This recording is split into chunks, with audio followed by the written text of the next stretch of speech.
Én imádok sziasztázni, nagyon szeretek napközben pihenni, vagy aludni egy kicsit. Szerintem ez az egyik legjobb dolog. És te szoktál sziasztázni? Szeretsz aludni, vagy pihenni napközben? Sziasztok, Petra vagyok, az Easy Hungarian-től, és most elmesélem nektek, hogy Magyarországon mit gondolnak az emberek a sziasztáról, vagyis a délutáni alvásról. Mit gondolnak az emberek arról, ha valaki ebéd után pihen egy kicsit, vagy alszik egy kicsit. A videó szövegét most is el tudod olvasni magyarul vagy angolul, ingyen az Easy Hungarian magazinban, patreon.com/Easy Hungarian, és ott válaszd a Free Membership opciót. Szóval, mit gondolnak a magyarok a délutáni pihenésről? Nagyon röviden, azt gondolják, hogy ez egy luxus dolog. Általában azt gondolják, hogy egy átlag ember, tehát egy átlagos, normál ember nem sziasztázhat, nem pihenhet például szerdán ebéd után. Ha valaki hétköznap sziasztázik, az lusta. Oké, az tényleg igaz, hogy ha munkahelyen dolgozunk, akkor ott általában nem lehet sziasztázni, sajnos, pedig szerintem nagyon jó lenne.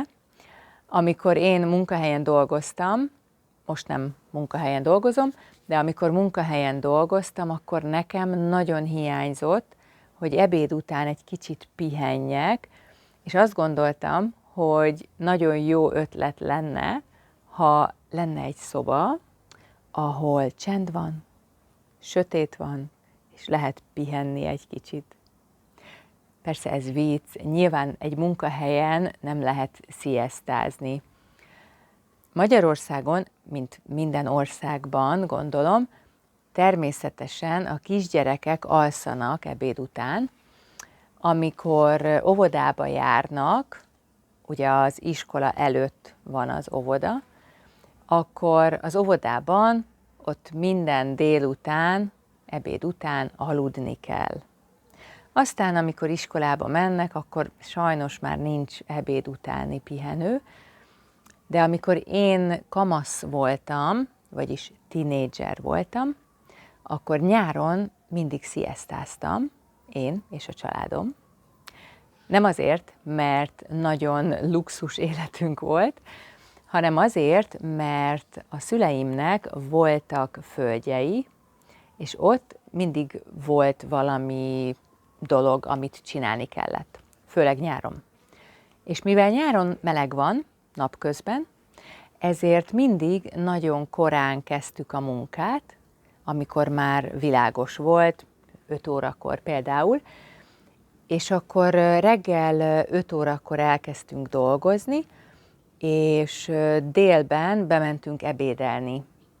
És ebéd után, mivel nagyon meleg volt, ezért nem mentünk vissza azonnal dolgozni, hanem mindig volt egy hosszabb pihenő. Ez nem csak egy rövid sziaszta volt, hanem általában délután 4-ig bent maradtunk a házban. Mindenki aludt egy kicsit, és akkor utána visszamentünk dolgozni. Ez a délutáni pihenő nagyon szigorú volt, mi még gyerekek voltunk, és emlékszem, hogy tilos volt kimenni a szobából. Tehát tényleg mindenkinek hibernálódni kellett, és tilos volt mozogni, és persze mi gyerekek nem dolgoztunk minden nap ilyen sokat, de a szülők általában igen, és ha mi nem dolgoztunk, vagy mi nem keltünk fel korán, akkor is kellett délutáni pihenőt tartani, mert a szülőknek pihenni kellett. És akkor gyerekként nem nagyon szerettem a délutáni pihenőt, mert nem szerettem, hogy aludni kell, vagy ha nem aludtam, akkor is csendben kellett maradni, és nem szabadott kimenni a szobából, stb. De most nagyon szeretném, nagyon szeretném, ha minden délután kellene aludni, vagy pihenni egy kicsit. Nekem gyakran hiányzik a délutáni pihenő, és most felnőttként is próbálok hétvégén pihenni ebéd után. Nem biztos, hogy alszom, de fekszem, és vagy olvasok, vagy nézek valamit a Netflixen, vagy alszom is egy kicsit. És talán azért hiányzik ez a délutáni pihenő, mert gyerekkoromban és kamaszkoromban mindig sziesztázni kellett a családomban, de persze az is lehet, hogy minden embernek hiányzik a délutáni pihenő, és hogy ez normális. Írjatok kommentet, hogy például nektek hiányzik a délutáni szieszta?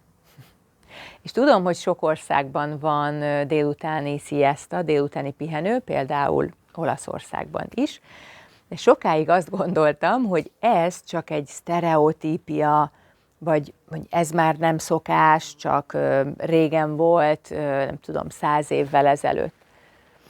És amikor 2010 körül voltam Olaszországban, a Garda-tónál, északon, akkor kiderült, hogy az emberek tényleg sziesztáznak. Mert túráztunk, és megérkeztünk egy kis városba, és akartunk ennivalót, és inni egy kávét, vagy teát. Minden zárva volt. Tényleg minden. A boltok, az éttermek, minden. Úgyhogy szegény turisták, mi nem tudtunk semmit enni, vagy inni ebben a városban, de az igaz tényleg, hogy ez egy nagyon-nagyon kicsi város volt. És most nemrég voltam újra Olaszországban, és útközben megálltunk egy kisvárosban, Észak-Olaszországban.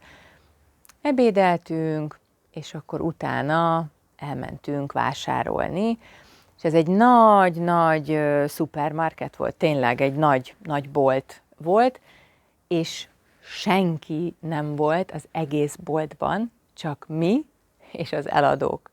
És ez nagyon tetszett, de tök jó, hogyha szieszta idején mész vásárolni, akkor nincs senki a boltban, csak te, és nincs tömeg.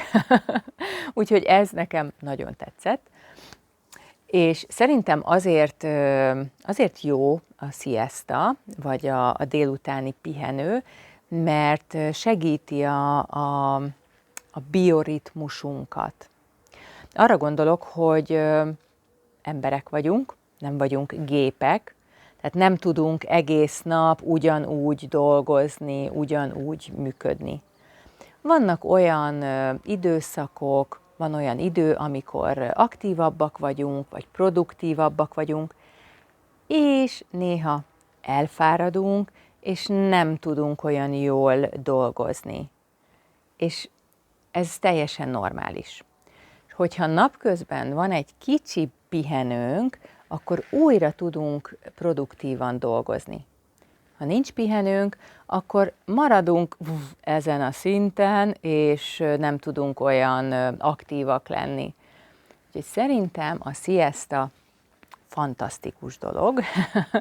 Úgyhogy én nagyon szeretnék minden nap sziesztázni, de sajnos nincs időm rá, vagy nem is ez a jó kifejezés, hogy nincs időm, inkább azt mondanám, hogy sajnálom az időt a sziesztára.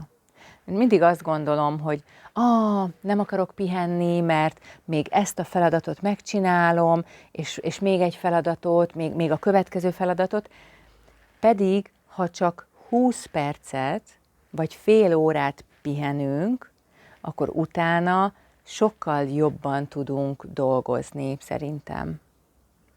Volt egy időszak az életemben, amikor majdnem minden nap sziesztáztam, és abban az időben nagyon sokat tanítottam, nagyon sok magyar órám volt. Minden nap általában reggel 8-kor kezdtem, és este 7-kor vagy 8-kor volt vége az utolsó órámnak. Tehát reggel 8-tól este 7-ig vagy 8-ig. És mikor van ideje az embereknek tanulni? Reggel vagy délelőtt, munka előtt, és munka után, délután és este.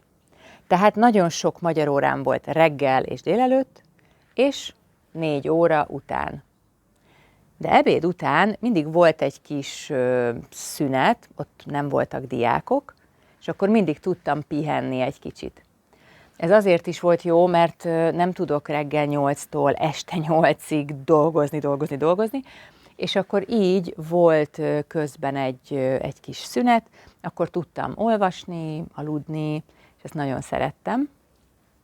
Már mondtam, hogy a magyarok gyakran azt gondolják, hogy a délutáni pihenés az egy luxus dolog, és amikor én minden nap, vagy majdnem minden nap sziesztáztam, és ezt elmondtam egy barátomnak, akkor az volt a reakció, hogy tényleg pihensz napközben, és akkor nem dolgozol? Jaj, de jó neked! Én is szeretnék minden délután pihenni és aludni. És mondtam, hogy oké, akkor miért nem pihensz, és miért nem alszol? Én azt gondolom, hogy Magyarországon általában ez a reakció, sajnos. Az emberek azt gondolják, hogy ha ebéd után megállsz egy kicsit, és pihensz, akkor biztos lusta vagy, és nem dolgozol eleget. Pedig szerintem nagyon jó, ha csak 20 vagy 30 percet tudunk pihenni, és akkor utána aktívabban tudunk dolgozni, ezért ugyanazt a munkát meg tudjuk csinálni egy kicsit rövidebb idő alatt. Szóval egyelőre Magyarországon sajnos nem népszerű a délutáni pihenés, a délutáni sziesztázás, de mostanában nyáron szörnyen meleg van, nagyon meleg van, ezen a nyáron is gyakran volt 40 fok, úgyhogy talán Magyarországon is szokás lesz a délutáni szieszta, meglátjuk. Én már nagyon várom. És nagyon kíváncsi vagyok arra, hogy ti mit gondoltok a délutáni sziesztáról. Szoktatok-e sziesztázni, vagy szeretnétek-e délután pihenőt tartani? Írjatok kommentet, és ne felejtsétek el, hogy a videó szövegét magyarul és angolul is el tudjátok olvasni ingyen az Easy Hungarian magazinban. A linket megtaláljátok a videó alatt a leírásban, szóval írjatok kommentet, és jó tanulást kívánok! Sziasztok!